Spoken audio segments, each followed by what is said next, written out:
folks, Lorianne here. It is, what day is it today? It's Wednesday. It's hump day. And I actually heard that term for the first time about 6 or 7 years ago when I was in another business venture.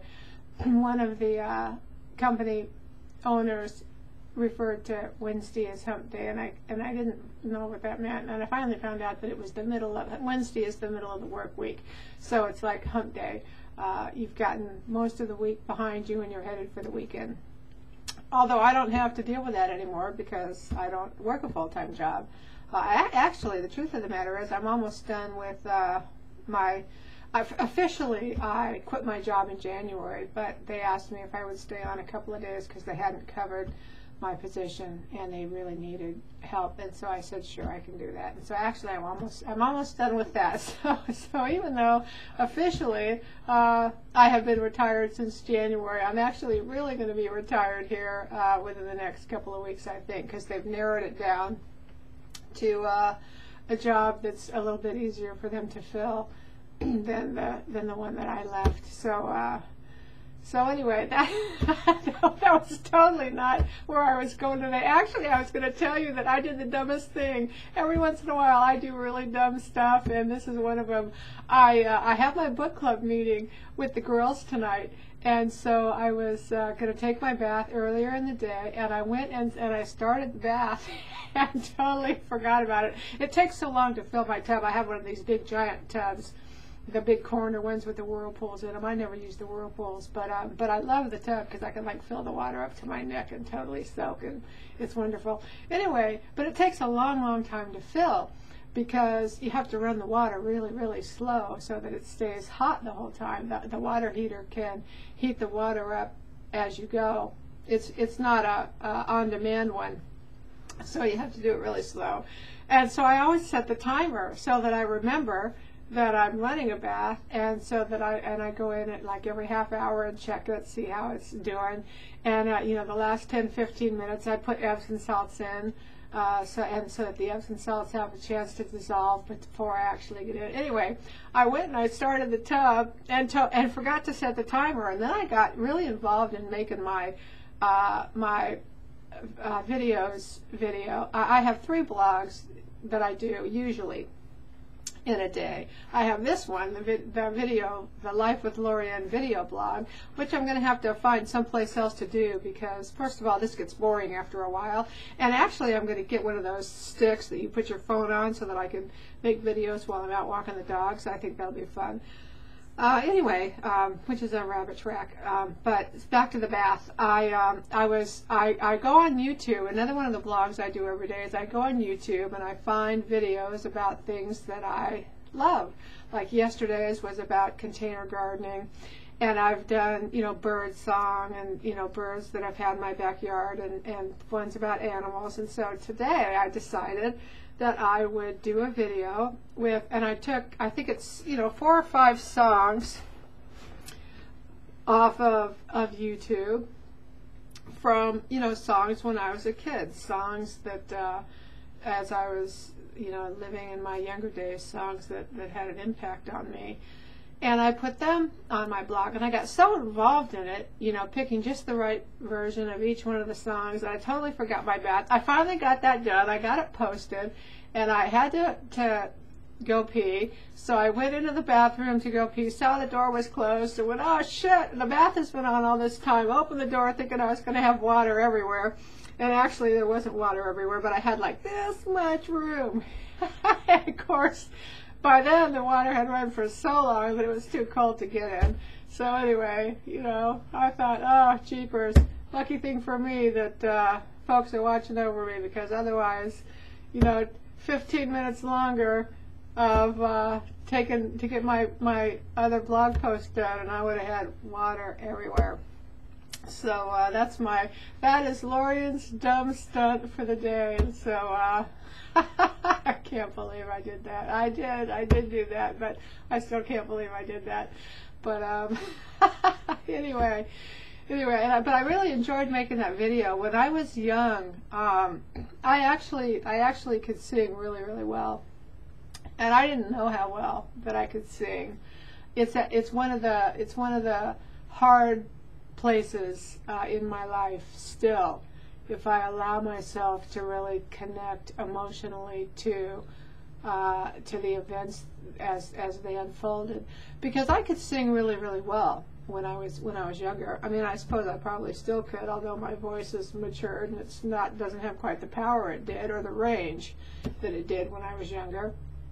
But like I said, I had no idea how well I could sing. I knew that I loved to sing, and it was such a huge part of my life. All of the events in my life are wrapped in song, songs that I was listening to.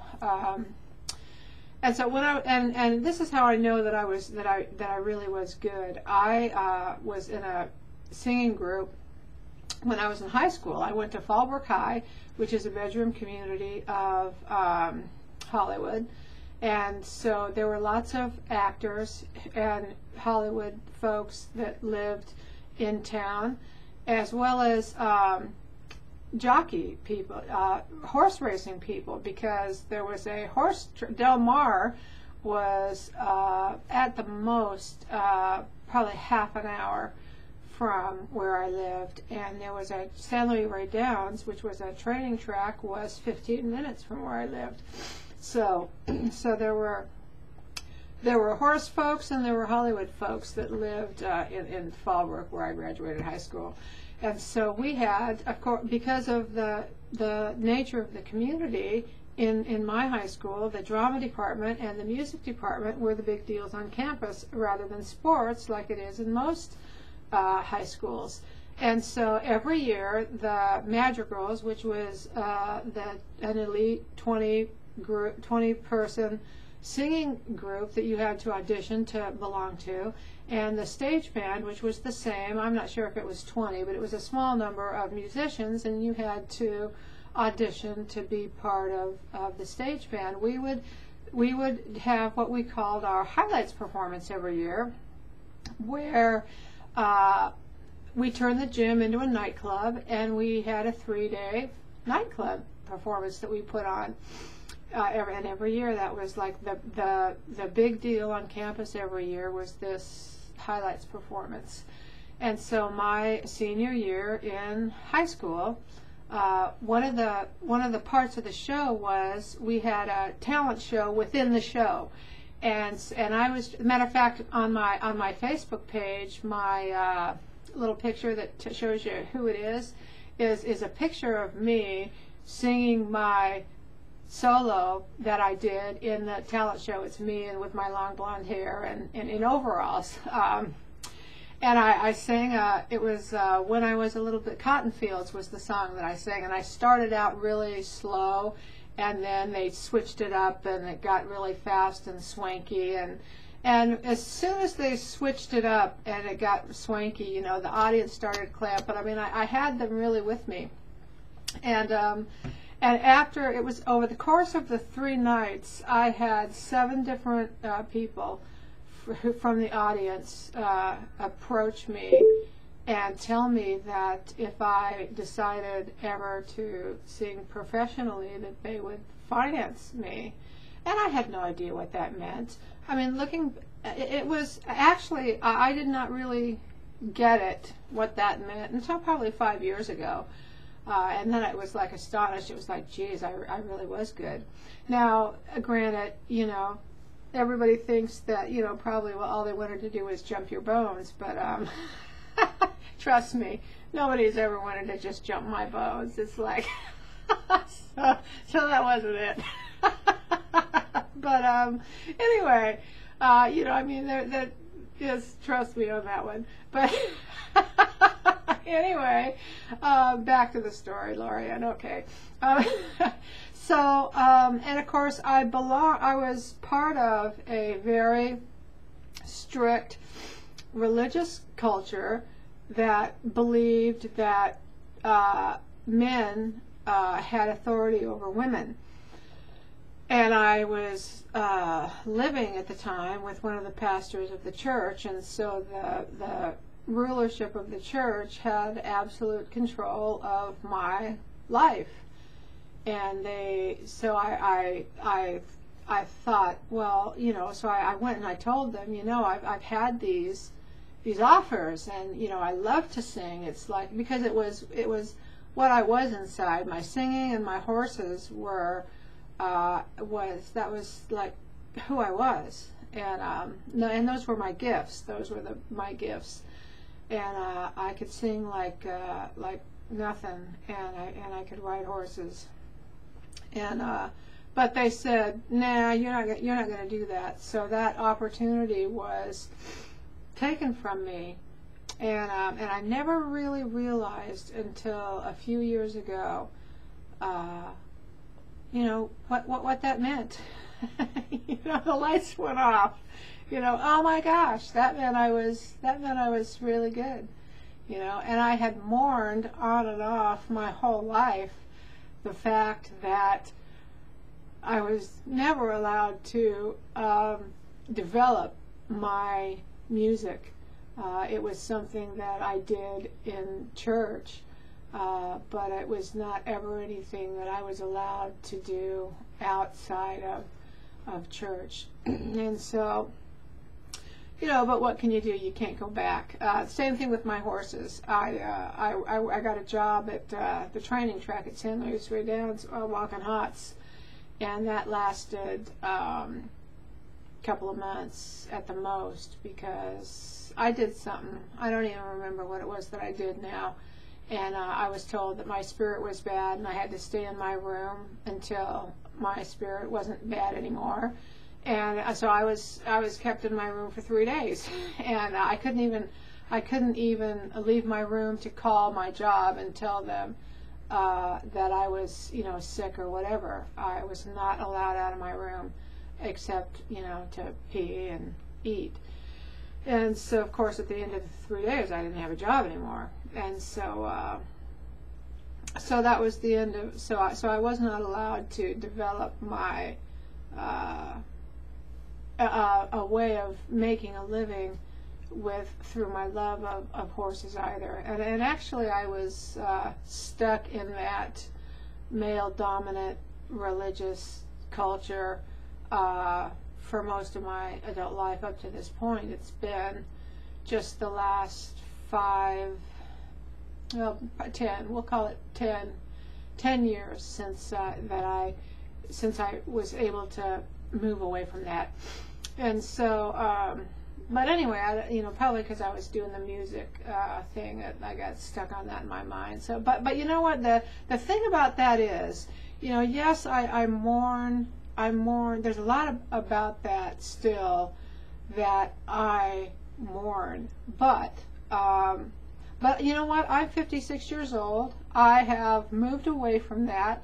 I did come to the point where I really knew deep down that my life was supposed to be about me, and that I had a right to the things that I loved, a God-given right to the things that I loved, and a God-given right to live the life that belonged to me, and I'm doing that. I learned a concept, I think it was from Tony Rush, who is someone that I really value, the concept of the reset button. He used to do these calls in the first company that we were in together, and that when I first met him, he used to do these calls every morning, and on these calls he would talk about the reset button. And it was, the first time that I had heard that concept, that, wherever you are when you wake up and realize that your life is not what you want it to be, or going in the direction that you want it to go, you can set the reset button. You can start from there, and you can begin from where you are. You don't have to go back and figure out what went wrong. Don't waste brain space on that, because you don't need to know what went wrong. You don't need to know how you got to where you are. I mean, if there's a need to know that, it will be shown to you along the way. You don't have to spend a whole lot of time going back and trying to figure all that stuff out. All you have to do is know where you are and where you want to go. My lunch, sorry.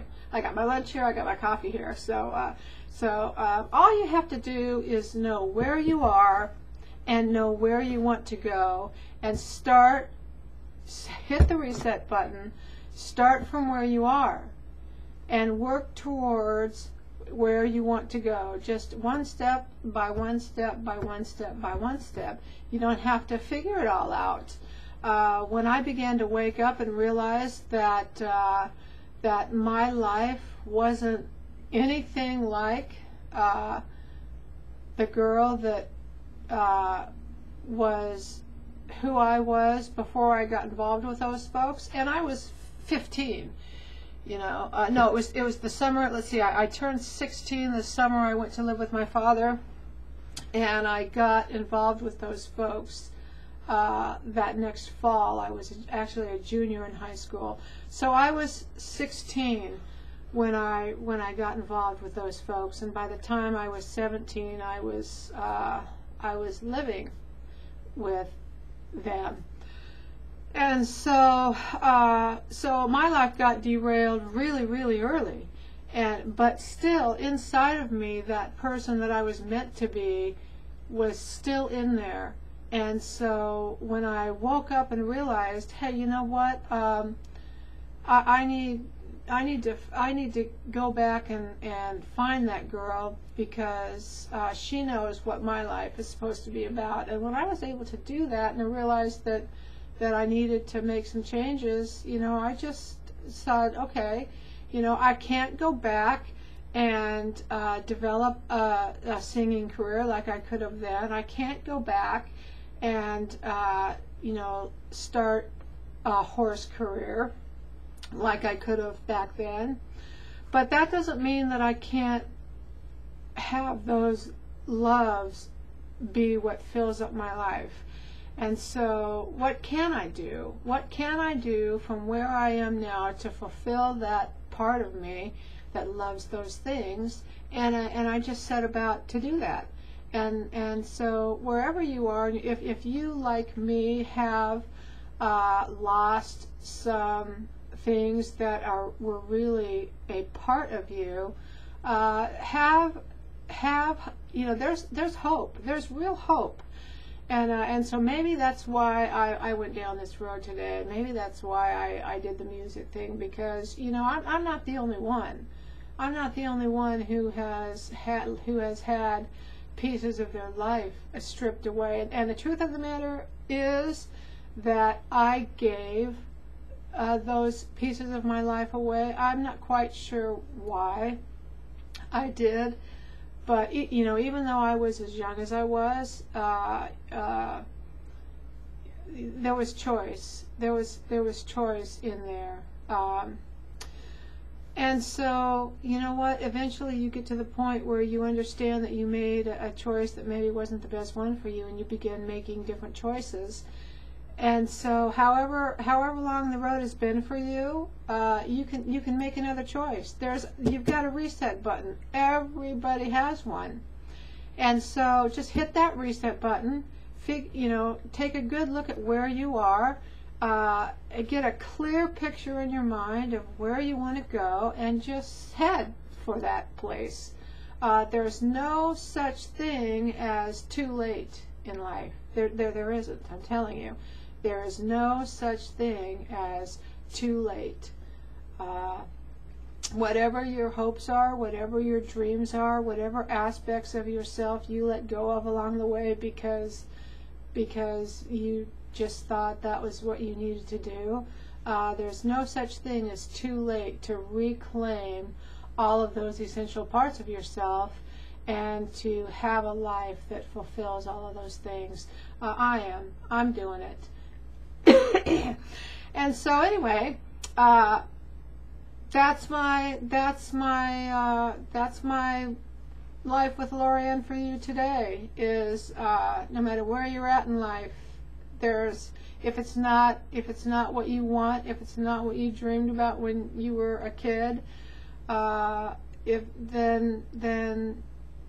go back and remember who it is that you are, and hit that reset button, because it is never too late to have the life that is yours to have. It's not.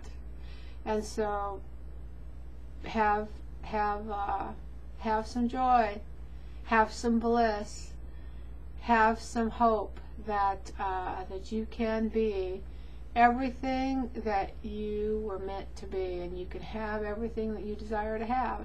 You can. You really, really can. And that is it for today, and I will be back here seeing you tomorrow. Bye-bye.